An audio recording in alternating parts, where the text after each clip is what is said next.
Hey everyone, and welcome back for another deep dive. Today, we're going way back to the ancient world. Yes, back to the time of togas and legions and, well, a lot of bloodshed, to be honest with you. Indeed, bloodshed on an epic scale.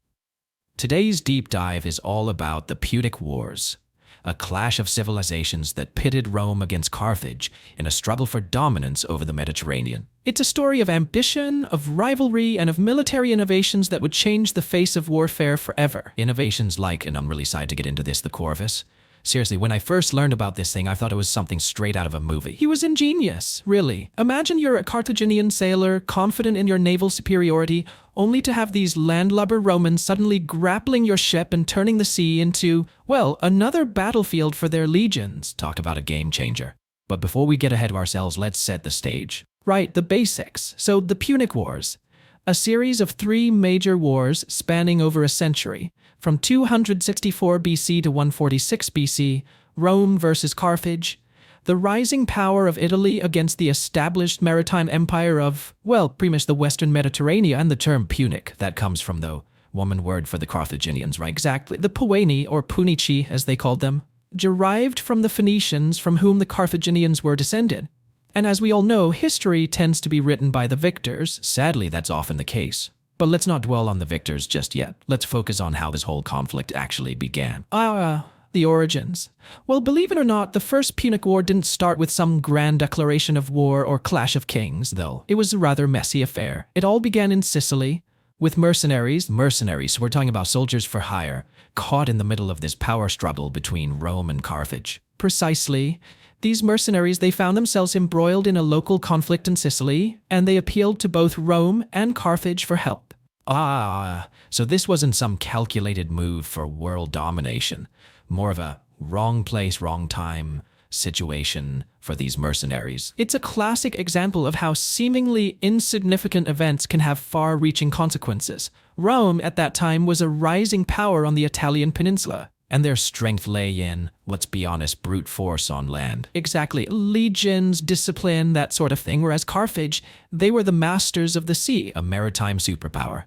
Control of trade routes, a fearsome navy. So we've got this clash of titans, each with their own unique strengths. A real clash of styles. On one hand, you've got Rome, a land power, a force to be reckoned with on the battlefield. On the other hand, Carthage, rulers of the waves, a naval power that controlled Mediterranean trade routes. A bit like the unstoppable force meeting the immovable object. So how did Rome, with its limited naval experience, take on a superpower like Carthage at sea? They adapted. And they did it with, well, a little bit of ingenuity and maybe a touch of, shall we say, borrowing. They found a wrecked Carthaginian worship. They copied it, reverse engineered the whole thing, built their own fleet based on that Carthaginian design. Can you imagine the Carthaginians fuming, demanding royalties for their ship designs? I can only imagine. Talk about adding insult to injury. But it worked, didn't it? That Roman adaptability, that willingness to learn from their enemies, it paid off. Oh, it did. And nowhere was this more evident than in the Battle of Mylae, 260 BC, the first major naval engagement of the war. This is where the Corvus comes in, right? It's a legendary Roman invention. I bet the Carthaginians had a good laugh when they first saw those clumsy Roman ships with those strange wooden poles sticking out. They probably thought, what are those landlubbers up to now? But little did they know those poles were part of the Corvus, a game-changing weapon. It was essentially a boarding bridge. A long flank with a heady spike on the end. Roman ships would get close to an enemy vessel, drop the Corvus, and boom.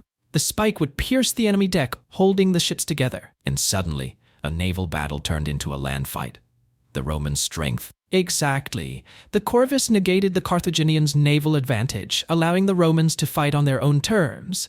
The Battle of Mylae was a stunning Roman victory, a real shock to the system for the Carthaginians. I bet it changed their whole perception of Roman capabilities. This wasn't just some ragtag army of farmers anymore. These Romans were a force to be reckoned with. But you know what they say about pride? Yes, pride comes before a fall. And in the case of Rome, that fall came in the form of a rather arrogant general named Marcus Attilius Regulus. Didn't he lead a Roman expedition to North Africa? He did! And initially he was very successful, racked up a string of victories, took town after town. But success, it can go to one's head. It certainly can. Regulus, he became a bit overconfident. He marched his legions deep into enemy territory, and the Carthaginians, they were waiting for him at the Battle of Bagradus in 255 BC. This one, and let me tell you, the Romans got a taste of their own medicine. What happened? Two things. First, the Carthaginians had a secret weapon, a brilliant Spartan mercenary named Xanthippus, a Spartan mercenary fighting for Carthage. That's an interesting twist. He was a skilled tactician, and he knew how to exploit the Romans' weaknesses. Second, the Carthaginians unleashed their war elephant. Why, yes, the legendary Carthaginian war elephants. Can you imagine the terror of those Roman soldiers facing these giant beasts on the battlefield? I mean, I'd be terrified. It must have been a sight to behold. Those elephants charging into Roman formations, throwing the legions into chaos. It was a crushing defeat for the Romans. And Regulus, what happened to him? Captured. And this is where the story gets a bit murky. Legend has it that the Carthaginians sent Regulus back to Rome to negotiate peace. But instead of pleading for mercy, he urged the Senate to fight on, knowing full well that he'd face a gruesome fate upon his return to Carthage. That's the story. Some historians believe it's a bit embellished, but regardless of the specifics, it's a powerful image of Roman honor and defiance in the face of certain death. It certainly is. But the war raged on, didn't it? Oh yes. For another 18 years, a brutal back-and-forth struggle for control of the Western Mediterranean, both sides suffering heavy losses. But Rome, they had a secret weapon. Not a literal weapon this time. What was it though? Perseverance. A relentless determination to win. They just wouldn't give up. They rebuilt their fleet, they trained new legions, and finally, in 241 BC, they achieved naval dominance, leading to a decisive victory at the Battle of the Agates Isle. You have that effectively ended the First Punic War. Yes, Carthage was exhausted, they had to sue for peace. The terms, well, was to say Rome wasn't known for its generosity. So the First Punic War ends in a Roman victory. But the story's far from over, is it? I mean, this is just the beginning of a much larger conflict, a clash of civilizations that would span generations. The seeds of resentment had been sown, and they would soon blossom into a whole new conflict. A conflict that would see the rise of one of history's most brilliant military minds, Hannibal Barca. Now there's a name that sends chills down my spine. Hannibal, the sworn enemy of Rome. The general who would cross the Alps with elephants and challenge the very foundations of the Roman Republic. But that, my friend, is a story for another deep dive. Well, the First Punic War may be over, but the story's far from finished. Oh, I know, we're just getting to the good part. The rise of Hannibal. I mean, come on, this guy is a legend. Crossing the Alps with elephants is like something out of a movie. It's one of the most daring military maneuvers in history. But before we get to Hannibal's epic journey, we need to understand what led up to it. Ray, what happened after the First Punic War? Well, Rome emerged victorious, but the peace treaty they imposed on Carthage was, shall we say, not very generous. I imagine not. The Romans weren't exactly known for their mercy, were they? They demanded a massive indemnity, crippling Carthage financially.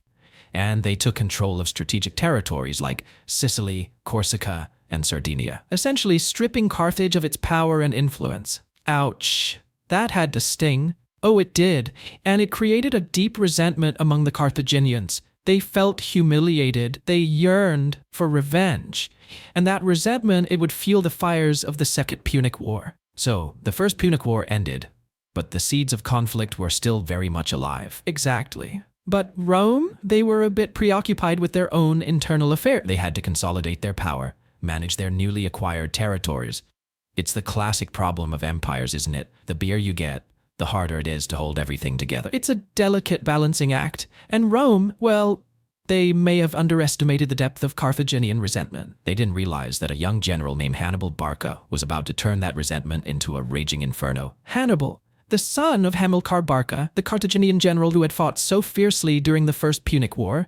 It's said that Hamilcar, before embarking on his campaigns in Iberia, made his young son Hannibal swear an oath of eternal enmity towards Rome. Wow, that's intense. To be raised with such a singular purpose, to dedicate your life to the destruction of an enemy, it's almost Shakespearean. It is, and Hannibal, he took that oath very seriously. He grew up learning the art of war from his father, honing his skills in the harsh battlefields of Iberia. And when he took command of the Carthaginian army in Spain, He was ready to make Rome pay for their transgressions, and pay they did. No, but how did Hannibal actually manage to bring the war to Rome? I mean, Rome was a long way from Spain, separated by the vast expanse of the Mediterranean Sea. And Rome, remember, they had a powerful navy. How did Hannibal get past them? That's what makes Hannibal such a brilliant military strategist. He knew that attacking Rome directly by sea would be foolish, so he decided to do the unthinkable. The unthinkable. He would march his army overland. Through the Alps, those towering mountains covered in snow and ice, home to treacherous passes and unpredictable weather. It seems impossible. How did he even think of such a plan? Hannibal was a master of strategy, of thinking outside the box. He knew that the Romans would never expect an attack from that direction. They would be caught completely off guard. And he was right. But the logistics of such an undertaking must have been incredible. An army, on foot, carrying supplies, weapons, siege equipment, and let's not forget the elephants. How did he pull it off? It was an incredible feat of logistics and leadership. Hannibal, he inspired his troops, he kept them motivated, he found ways to overcome seemingly insurmountable obstacles. The crossing of the Alps was a testament to his determination, his ingenuity, and his unwavering belief in his mission. It's the stuff of legends. I can only imagine the shock of those Roman scouts reporting back to their commanders, there's a Carthaginian army with elephants coming over the Alps. The Romans were stunned. They had never anticipated such a bold move, and before they could even react, Hannibal was already in northern Italy wreaking havoc on Roman territory. And thus began the Second Punic War, one of the most brutal and bloody conflicts in ancient history. A war that would test the limits of Roman strength and resilience. A war that would see the rise of a military genius who would challenge the very foundations of Roman power. This is where things get really interesting. So Hannibal's rampaging through Italy. The Romans are reeling. What happens next? Well, Rome, they eventually realized that they couldn't defeat Hannibal on his own terms. They tried and they failed spectacularly, like at the Battle of Cannae. Oh yeah, Cannae, a complete disaster for the Romans. Hannibal, he absolutely outmaneuvered them, encircled their army. It was a massacre, and tens of thousands of Roman soldiers killed. A devastating defeat. It sent shockwaves through the Roman Republic. But Rome, they were resilient. They learned from their mistakes, and they adopted a new strategy. Attrition. A war of patience and endurance. Attrition. So instead of facing Hannibal head-on, they decided to wear him down, chip away at his resources, and deny him any decisive victories. Exactly. They harassed his supply lines, they recaptured lost cities, they sent armies to attack Carthaginian holdings in Spain and North Africa, hoping to draw Hannibal away from Italy. It was a long and grueling process, wasn't it? Years of fighting, skirmishes, sieges. But eventually it started to pay off. It did. Hannibal, despite his brilliance, he was fighting a losing battle. His army was depleted, his reinforcements dwindled, and the Romans, they just kept coming, relentless. And then came the Battle of Zama in 22 BC. The final showdown. Scipio Africanus versus Hannibal Barca, two of the greatest military minds of antiquity, facing off on the plains of North Africa. Talk about a clash of titans. It was a battle for the ages, a hard-fought struggle for supremacy. But in the end, Scipio outmaneuvered Hannibal using many of the same tactics that Hannibal had employed against the Romans years earlier. Poetic justice, in a way. It was a decisive Roman victory. Hannibal's army was shattered, Carthage was forced to surrender to accept harsh peace terms, and that was the end of Carthage, wasn't it? Their empire, their city, their culture, all gone. Wiped off the map by the Romans. Well, not quite immediately, but the Third Punic War, which started in 149 BC, sealed their fate. Rome, they were still haunted by the memory of Hannibal, of the near destruction he had brought upon them, and they were determined to make sure that Carthage would never again pose a threat. So the Third Punic War was less about an actual threat and more about, well, revenge. I think it was a combination of factors. Revenge, fear, but also greed. Roman senators like Cato the Elder, they saw an opportunity to expand Roman territory, to eliminate a potential rival, and to enrich themselves. In Cato, he was pretty vocal that his desire to destroy Carthage, wasn't he? Oh yes, Carthago delenda est Carthage must be destroyed, it became his catchphrase. Yeah. And eventually, Rome got their way. So the Third Punic War ends with the complete destruction of Carthage. Their city razed to the ground, their people enslaved, their culture eradicated.